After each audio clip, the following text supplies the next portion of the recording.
আপনার ছেলে তো কালকেও বলছে ফোন করে পঞ্চায়েতকে, আমি এই মেয়েকেই বিয়ে করব, বিয়ে করে আমি ব্যাঙ্গালোর নিয়ে চলে যাব। প্রেমের প্রতিশ্রুতিতে ধর্ণা, চাউলের কোঠিতে রোমাঞ্চ ও চাঞ্চল্য একসঙ্গে।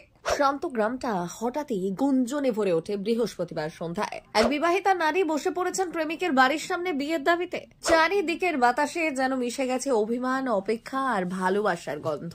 দিনহাটার গোসানিমারি 1 নম্বর গ্রাম পঞ্চায়েতের চাউলের কোঠি। স্থানীয় সূত্রে জানা যায় 2 বছর ধরে চলছিল তাদের প্রেম। চাউলের কোঠির গলিতে লুকিয়ে লুকিয়ে দেখা, মাঝে মধ্যে ফোনে রাত জাগা কথা, আর সুযোগ পেলে চুপি চুপি একসঙ্গে কিছু সময় কাটানো, সবটাই যেন সিনেমার মতো। যুবক নাকি একাধিকবার প্রতিশ্রুতি দিয়েছিলেন, তুমি ছাড়া অন্য কাউকে কখনো বিয়ে করব না। ছেলে তো কালকেও বলছে ফোন করে পঞ্চায়েতকে, আমি এই মেয়েকেই বিয়ে করব, বিয়ে করে আমি ব্যাঙ্গালোর নিয়ে চলে যাব। সেই প্রতিশ্রুতির ভরসাতেই নিজের সংসার ছেড়ে এগিয়ে এসেছিলেন ওই নারী। কিন্তু সেই প্রতিশ্রুতি আজ যেন ভাঙা আয়নার টুকরো, ঝলমল করছে কিন্তু কেটে দিচ্ছে হৃদয়। দেখুন, আমি তো প্রথমেই একজন মহিলা নেত্রী, তারপরে আমি এলাকার জেলা পরিষদ। আমি প্রথম যেটা আপনি প্রশ্ন করলেন যে কি চাচ্ছি, আমি নিশ্চয়ই চাবো একটা সঠিক বিচারের জন্য। আর এখানে এসে যেটা জানতে পারলাম যে মেয়েটা গত কালকের থেকে বেলা 11টার থেকে এখানে এসে ধর্ণা দিয়েছে।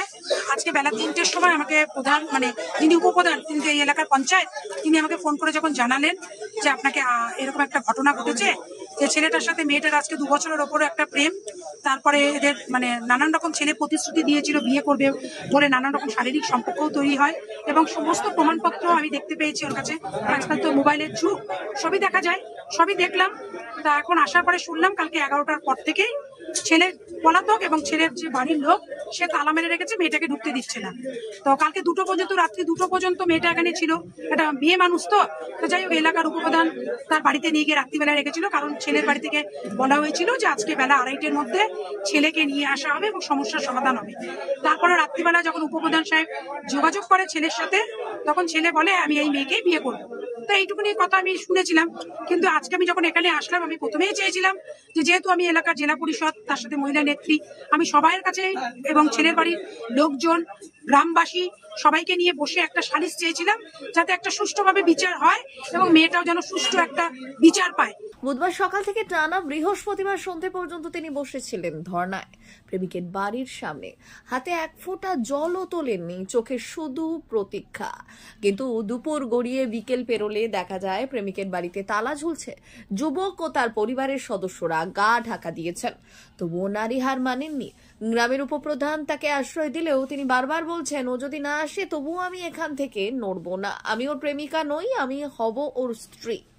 স্থানীয়রা বলেন ওর চোখে একরাশ কষ্ট, কিন্তু ভালোবাসার জেদও স্পষ্ট।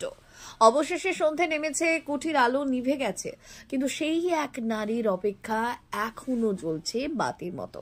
প্রেমের দাবিতে এক অটল ধর্ণা, যা পুরো গ্রামকে করেছে রোমাঞ্চিত আর আবেগে ভাসানো। ও তো আমার খাওয়া বন্ধ করে দিয়েছে, ও তো আমার খাওয়া বন্ধ করে দিয়েছে। ও আর কেমন করে খালো? ও তো রং তামসা আমার বেটাকে খেলধুল করিয়া 3 বছরের পয়সা খেয়ে নিল। 3 বছর থেকে আমি 10 টাকা। অন্যায়কে প্রশ্রয় তো দেওয়া যাবে না। আপনার ছেলে অন্যায় করেছে। যাই হোক, আমি বর্তমান যা দোষারোপ, এর মতন দোষারোপ তার কেউ হয় না আর হয়ও নাই। আমি আপনার এখানকার লোকে, আমি সবারে পায়ের তালায় বর্তমানে আছি। এখন আপনি শোনেন কাকি, আপনাকে একটা বিচার দিলাম।